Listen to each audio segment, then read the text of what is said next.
जी बच्चों, आज का जो सबक है हमारा, सबसे पहली बात कुरान को सही पढ़ना। हर मुसलमान का क्या है, और कुरान को खूबसूरत पढ़ना। हमारे नबी सल्लल्लाहु अलैहि वसल्लम की सुन्नत है। आइए दोनों को पढ़ने की कोशिश करते हैं, और उस पर भी अमल हो जाए और सुन्नत पर भी अमल हो जाए। أعوذ بالله من الشيطان الرجيم. أعوذ بالله من الشيطان الرجيم. بسم الله الرحمن الرحيم.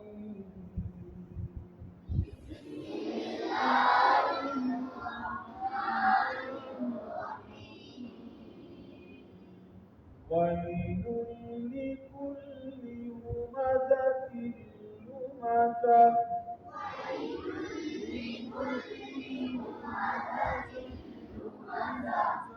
الذي جمع مالا وعدده.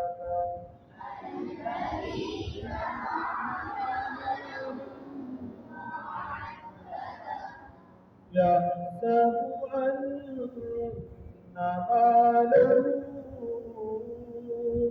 أخلده.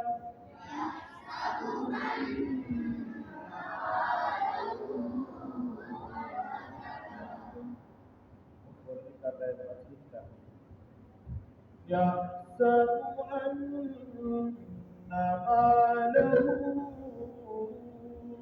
أخلده.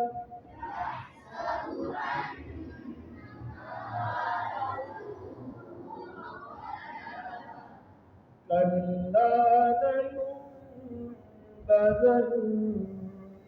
في الحطمة.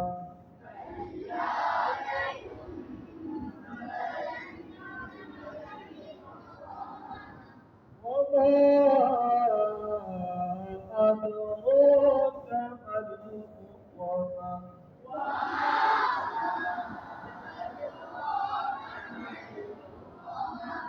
وما أدراك ما الحطمة.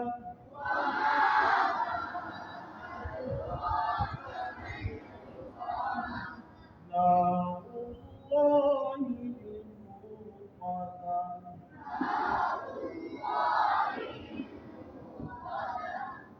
التي تطلع على الأفئدة.